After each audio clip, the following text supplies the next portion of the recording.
좋아요, 구독! 네, 지금 피코그램 같은 경우에 지금 단기 상승의 요건은 갖추고 있지만 이 상장 이후까지 좀 기다려주시면 좋을 것 같다라고 해주셨는데요. 이 71,500원에서 75,000원까지 좀 매수가 잡아주셨고 5% 분할 매수까지도 추천해준 상황입니다. 네, 지금까지 이렇게 기업공시연구소의 변영인 대표님과 함께 공시 종목에 대해서 좀 살펴봤습니다. 대표님 감사합니다. 네, 감사합니다. 네, 감사합니다. 이렇게 기업들의 공시는요, 유형별로 투자 판단에 좀 중요한 요소들로 꼽히고 있습니다. 변영희 대표들과 함께 이렇게 관심 종목들의 공시를 체크해 나가면서 투자 전략 단단하게 체크해 나가시면 너무 좋을 것 같습니다. 네, 그럼 저희는요, 이번에는 글로벌 파트너스의 이성욱 이사님과 함께 좀 국내 증시 작전을 세워보면 좋을 것 같습니다. 이사님 전화로 한번 연결해 보겠습니다. 이사님 안녕하세요.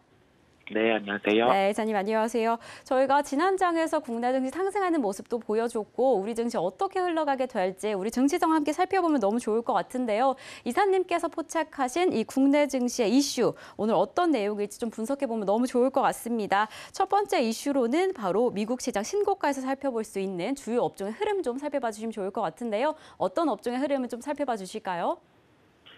네, 그리고 이 시장 같은 경우 주식 시장의 흐름은 언제나 발생할 수 있는 이벤트를 먼저 반영하는 특성이 있습니다. 우리가 미국 시장 신고가를 한 번 더 살펴보자는 이 이야기를 서두에 내세운 이유는 미국의 중간 선거를 앞두고 있어요.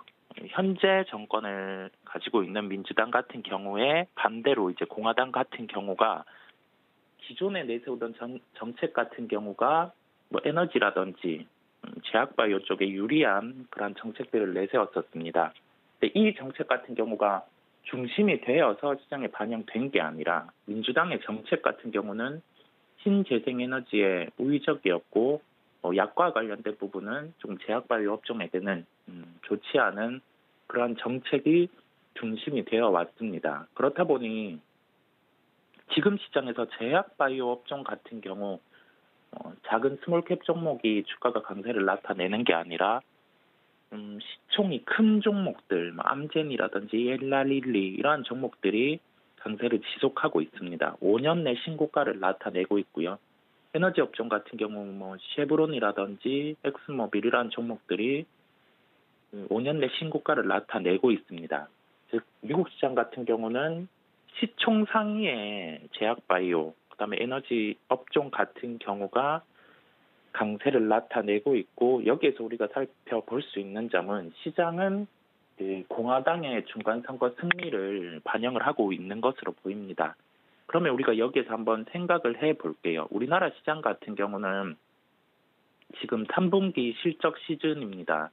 이 실적 시즌 안에서 태양광 업종들은 실적이 좋았습니다. 그런데 주가 같은 경우가 최근에 조정이 나오고 있단 말이죠. 이게 왜 이러냐면 우리가 시장에서 좀 반영할 수 있는 점은 첫 번째로 실적 같은 경우가 연속해서 다음 분기까지 좋을 수 있는가라고 하면은 태양광 모듈 업체는 연속해서 실적이 좋을 겁니다. 두 번째, 그러면 여기에서 우리가 업종에 영향을 미칠 만한 특별한 이벤트가 있는가라고 하면 특별한 이벤트는 존재를 합니다. 중간 선거겠고요. 여기에서 지금 공화당 같은 경우가 후세를 차지하고 있기 때문에 변동성이 커지는 요인이 있습니다. 그러면 태양광 업종 같은 경우는 대응을 어떻게 하냐면 우선 조정이 나왔어요. 정거래일 같은 경우 중간 선거가 임박하다 보니까 태양광 모듈과 관련된 종목들 양 종목이 또 조정이 나오는 모습이었고요. 선거가 끝나고 나면은 이 부분과 관련해서는 공화당이 최종적으로 된다면 한 번 더 조정이 나올 수 있습니다. 그러면 그 조정을 통해서 1등주 쪽을 매수를 하는 게 낫고요. 개인적으로는 하나솔루션 같은 경우를 중점으로 살펴봐야 된다는 시각, 저번의 시각도 여기에 대해서 말씀을 드렸고 이번 또한 한 번 더 말씀드리는 이유는 미국 시장의 신고가는 이미 공화당의 승리를 반영하는 흐름이 나타나고 있고 우리나라 시장의 더 반응 또한 각 업종들의 반응이 신재생에너지 쪽에 조정이 나오면서 이러한 점을 반영을 하고 있는 겁니다. 그러면 실적 확장이 된다고 하면 실적이 연속해서 좋을 수 있는 점을 갖추고 있는 종목들 같은 경우는 이제 복원이 빠를 거예요. 그렇다 보니까 태양광 모듈 중에서 하나솔루션 같은 경우는 그 기회를 통해서 접근해야 된다라는 점을 말씀을 드리는 거고, 그러면 오늘 시장 같은 경우는 지금 우리가 연결해서 생각할 점은 미국 시장의 신고가 안에서 제약바이오 업종 시세가 좋고 에너지 업종의 시세가 좋은데, 에너지 업종의 특성은 미국 같은 경우는 순수하게 이 원유라든지 이 부분에 대해서 정제가 한 회사 안에서 모두 다 이루어지는데, 우리나라 같은 경우는 구조가 조금 다르죠. 해외에서 이 원유라든지 기타 부분을 수입을 해와서 가공을 해서 다시 수출 또는 소비를 하는 구조입니다. 그렇다 보면 미국 시장만큼의 마진이 좀 없는 구조다 보니까 주가 같은 경우는 좀 탄력성의 차이가 있는 거예요. 그러면 우리가 여기에서 생각할 수 있는 점은, 에너지 업종도 연관해서 물론 우리나라 기업들의 주가가 반응을 하겠지만은 제약 바이오 업종을 연결해서 보는 게 낫겠구나라는 결론입니다. 네, 아직 사실상 미국 중간선거 발표 전이지만 이 미국 신고가에는 이미 선반영된 상황이다라고 이야기를 해주셨는데요. 그럼 이런 현재 상황에서 어떤 종목에 좀 집중해서 살펴보시면 더 좋을까요? 미국 시장의 제약 바이오 업종의 시가총액 상위주들의 강세가 나타나고 있는 점을 서두에 말씀을 드렸습니다. 그러면 우리가 연결해서 우리나라에서도 시가총액 상위주들, 그러면 신약개발업체, 굳이 여기에서 시총 상위주들 중에서 스케줄이 없는데 접근을 하기에는 무리고요. 그러면 실적이 그래도 분기마다 연속적으로 나오는 기업들을 보는 게 낫습니다. 그래서 종목은 삼성바이오로직스를 말씀드리겠습니다. 우리가 지금 시장은 3분기의 실적에 반응하는 시장, 그리고 모멘텀이라고 할 수 있는 점은 가깝게는 중간선거, 여기에서 시장의 반응, 이렇게 연결을 해볼 수 있겠는데요. 삼성바이오로직스는 3분기 실적을 발표를 했습니다. 연결 기준 매출액은 8,730억 원을 발표를 했어요. 이 수치는 전년 대비해서 94% 증가한 수치고, 영업이익은 3,247억 원입니다. 전년 대비해서 94%를 증가하는 실적을 나타냈습니다. 그리고 시장 예상치는 한 2,300억 원대 중반이었는데 이 수치를 넘어서는 실적을 발표를 했고요. 그러면 우리가 여기에서 생각해 볼 점은, 작년 대비해서 실적이 또 잘 나왔죠. 그 다음에 예상치보다 실적이 잘 나왔단 말이죠. 여기에서 실적이 좋구나, 이렇게 해석하기보다는 일회성이 반영된 게 있는지, 그러면 이 일회성이 반영이 됐으면 다음 분기는 이 일회성이 빠지니까 실적이 되려 잘 나온다 하더라도 지금의 수치가 이번 해에서는 피크일 수 있습니다. 그렇다 보니 일회성이 있는지 여부를 들여다보는 거고요. 그런데 실적이 잘 나온 요인은 환율의 상승, 그 다음에 공장별로 정기보수 기간이 있는데 그 정기보수 기간이 지나고 나서는 여기에 대한 공장들이 풀로 거의 돌아가게 됩니다. 그렇다 보니까 1공장 부분이 정기보수가 끝나고 나머지 1에서 3공장 같은 경우가 이제 전체로 가동이 된 부분, 그 다음에 위탁 생산 부분, 이 완제의약품 부분이 이루어지는데 이 부분의 매출이 증가한 부분, 왜냐하면 이 부분은 그 매출에 대해서 영업이익이 조금 더 높습니다. 그렇다 보니 이 매출의 볼륨이 증가를 했고 수익이 날 수 있는 부분 중에서 고수익 제품의 판매가 더 늘어나서 여기에 대해서 우리가 소위 말하는 이익에 대한 믹스가 개선된, 이 부분에 대해서 우리가 알 수 있는 점은 원달러 환율 부분 말고는 일회성은 없었구나라고 살펴볼 수 있고, 여기에서 다음 분기 실적을 볼 때 포인트는 어차피 지금 공장의 가동은 계속 될 거고, 그 다음에 위탁 생산 매출은 증가할 거고, 고수익과 관련된 제품은 여기에서 꺾이거나 그런 현상은 없기 때문에 현재 원달러 수준 대비해서 원달러 환율이 4분기 실적이 나올 땐 어느 정도 위치하고 있는지 살펴보면 되겠습니다. 현재 환경은 삼성바이오로직스 실적에게는 유리한 환경임을 말씀을 드리는 거고요. 그러면 지금 3분기 실적이 예상치 대비 좋았던 거는 일회성이 아니라는 점으로 결론 지어볼 수 있습니다. 그러면 미국의 강세 업종과 연결해 볼 수 있는 거죠.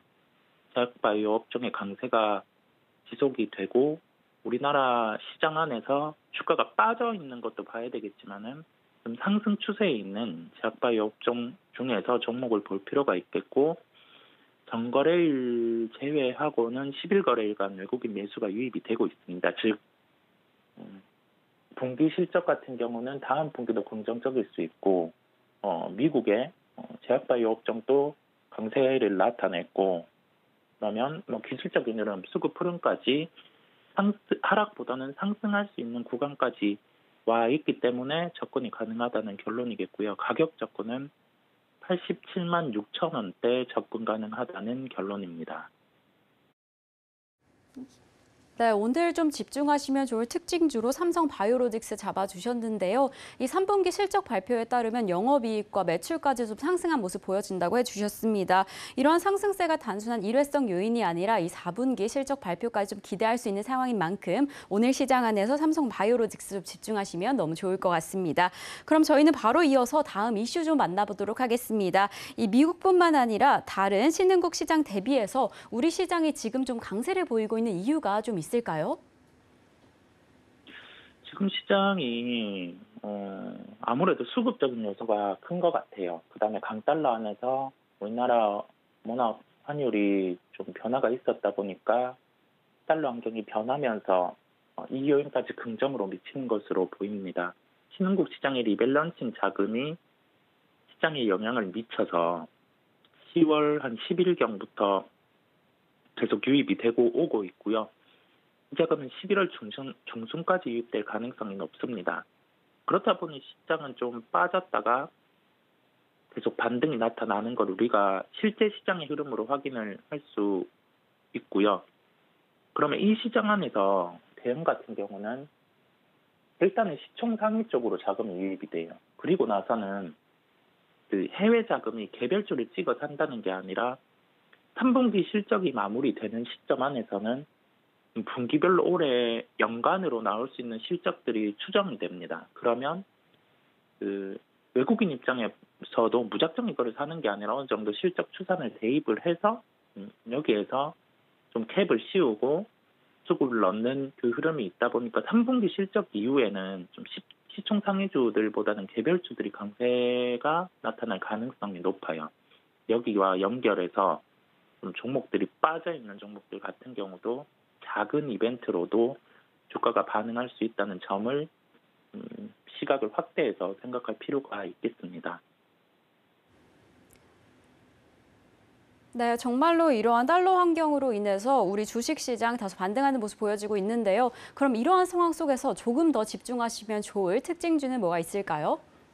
네, 종목은 LG이노텍을 말씀드리겠습니다. LG이노텍은 애플의 아이폰 판매라든지 애플의 실적에 반응을 하는 경향이 있습니다. 그런데 우리가 가깝게 애플 실적을 봤을 때 판매 대수는 좋지 않았고 여기에 대해서 생산량을 줄인다는 이야기까지 하고 있어요. 그런데 애플 실적은 나쁘지 않았습니다. 왜냐하면 플랫폼 단에서 실적이 제품을 커버하는 그런 수치가 낮기 때문입니다. 그러면 LG노텍은 실적으로 접근은 아니에요, 아직은. 왜냐하면 애플 쪽의 판매가 부진하니. 그런데 모멘텀이 하나 발생을 했어요. 애플가 가능성으로 인한 LG전자가 반등을 하는 모습이었습니다. 그렇다 보니 LG이노텍 같은 경우도 지금은 주가가 안 빠지고 있는 거거든요. 그러면 우리가 생각할 수 있는 점은 어느 가격대에서 주로 반등이 나오는가라고 해서 보니까 26만 원대 후반에서는 반발 매수가 유입되는 경향이 있습니다. 뭔가 시장에서는 기다리고 있는 것도 있다는 말이죠. 그러면 우리는 빠져있는 주가 안에서 지금은 접근할 수 있는 종목, 매매를 대입할 수 있는 종목 중에 LG이노텍을 삼을 수 있겠고 가격적으로는 반발 매수가 유입되는 구간인 26만 8천 원대 접근 가능하다는 결론입니다. 좋아요, 구독!